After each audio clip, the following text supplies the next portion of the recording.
సహనశీలి సౌమ్యుడిగా పేరున్న మాజీ MLA Congress senior నేత జిల్లెళ్ల చిన్నారెడ్డికి కోపం వచ్చింది. ప్రస్తుతం కాంగ్రెస్ ప్రభుత్వంలో Chinna Reddy planning commission vice chairman గా ఉన్నారు. అసలు అంత సులువుగా అసంతృప్తిని ప్రదర్శించని సదరు నేత తన గన్మెన్లతో పాటు ప్రభుత్వ వాహనాలు కూడా వెనక్కిచ్చేశారట. పదవుల విషయంలోనే ఆయన నారాజున్నట్లు చర్చ జరుగుతుంది. అసలు ఆయన ప్రభుత్వ పదవిలో ఉంటూ సొంత వాహనంలోనే తిరగాల్సిన పరిస్థితి ఎందుకొచ్చింది? వనపర్తి కాంగ్రెస్ రాజకీయాలు ఆది నుంచి సమస్యల పుట్టగానే ఉంటూ వస్తున్నాయి. వనపర్తి జిల్లాలో ఉన్న ఒకే ఒక్క నియోజకవర్గంలో అధికార కాంగ్రెస్ పార్టీలో గ్రూపు రాజకీయాలు ఎక్కువే. ముఖ్య నేతలకు ఒకరంటే ఒకరికి పడడం లేదు. మొదట బహిరంగంగానే విమర్శలు చేసుకున్న సదరు కాంగ్రెస్ నేతలు గత కొద్ది రోజులుగా సైలెంట్ గా ఉంటూ వచ్చారు. ఇప్పుడు మళ్లీ వారి మధ్య ఆధిపత్య పోరు ప్రారంభమై కలహాల కథ మళ్లీ మొదటికి వచ్చినట్లయింది. వనపర్తి జిల్లాకు చెందిన మాజీ ఎమ్మెల్యే జిల్లెళ్ల చిన్నారెడ్డి తన గన్మెన్లను ప్రభుత్వ వాహనాన్ని తిరిగి ఇచ్చేశారు. ప్లానింగ్ కమిషన్ వైస్ చైర్మన్ గా ఉన్న చిన్నారెడ్డి సొంత వాహనంలోనే ప్రభుత్వ కార్యక్రమాలకు అటెండ్ అవుతూ ఉన్నారు. గతంలోనూ గన్మెన్లను వెనక్కి పంపిన చిన్నారెడ్డికి ఇదంతా మామూలే అంటూ కొంతమంది కాంగ్రెస్ నేతలు పెదవి విరుస్తున్నారు. అంత సులువుగా తన అసంతృప్తిని ప్రదర్శించని చిన్నారెడ్డి ఇలా చేయడంపై రాజకీయ వర్గాల్లో చర్చ జరుగుతోంది.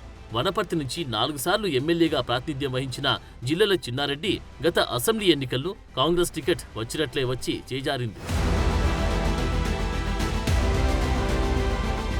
చిన్నారెడ్డి స్థానంలో తుడి మేఘారెడ్డి కాంగ్రెస్ పార్టీ తరపున పోటీ చేసి విజయం సాధించారు. చిన్నారెడ్డికి ప్రణాళిక సంఘం ఉపాధ్యక్ష పదవినిచ్చి ఆయన అసంతృప్తిని తగ్గించే ప్రయత్నం చేసింది కాంగ్రెస్ అధిష్టానం. అయినప్పటికీ ఎమ్మెల్యే మేఘారెడ్డి చిన్నారెడ్డిల మధ్య గ్రూప్ రాజకీయాలు కొనసాగుతూ వచ్చాయి. నియోజకవర్గంపై ఆధిపత్యాన్ని కొనసాగించేందుకు ఆ ఇద్దరు నేతలు పోటీ పడుతూ ఉన్న పవర్ పాయింట్ గా ఎమ్మెల్యే మేఘారెడ్డి చక్రం తిప్పుతున్నారు. వనపర్తి నియోజకవర్గంలో ఎమ్మెల్యే మేఘారెడ్డి కాంగ్రెస్ పార్టీని అన్ని తానై నడిపిస్తున్నారు. రానున్న స్థానిక సంస్థల ఎన్నికల నేపథ్యంలో టికెట్ల పంపిణీ విషయంలో వారి మధ్య విభేదాలు తలెత్తే అవకాశం కనిపిస్తోంది. చిన్నారెడ్డి ప్రస్తుతం రాష్ట్ర ప్రణాళిక సంఘం ఉపాధ్యక్షుడిగా ఏఐసీసీ కార్యదర్శిగా పనిచేస్తున్నారు. మొన్నటి వరకు పార్టీ క్రమశిక్షణ కమిటీ సంఘం చైర్మన్ గా పనిచేశారు.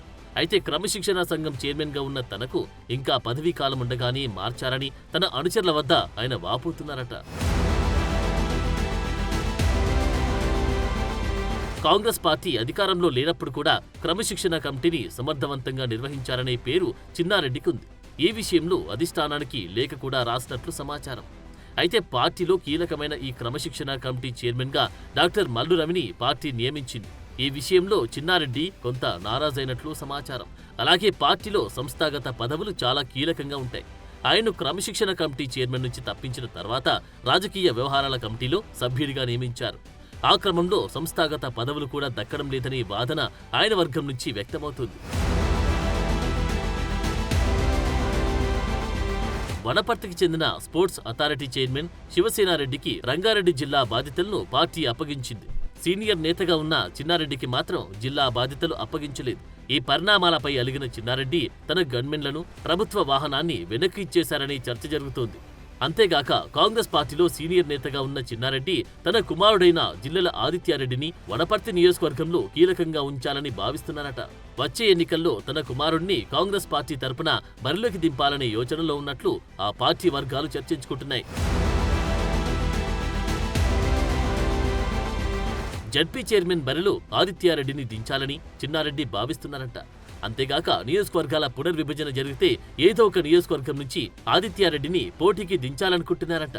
తనయుడికి రాజకీయ భవిష్యత్తు ఇచ్చేందుకు చిన్నారెడ్డి తాపత్రయం పడుతూ ఉంటే వాటన్నిటికీ వైరి వర్గం చెక్ పెట్టే ప్రయత్నం చేస్తున్నట్టు ప్రచారం జరుగుతుంది. ఈ నేపథ్యంలోనే గ్రూప్ తగాదాలు అప్పుడప్పుడు బయటపడుతున్నాయంట. ఏది ఏమైనప్పటికీ శిరామామూలుగా వనపర్తి కాంగ్రెస్ లో గ్రూప్ రాజకీయాలు రచ్చకెక్కుతూ ఉండడంతో స్థానిక సంస్థల ఎన్నికలపై ఆ ప్రభావం పడుతుందని క్యాడర్ బెంబేలెత్తుందట.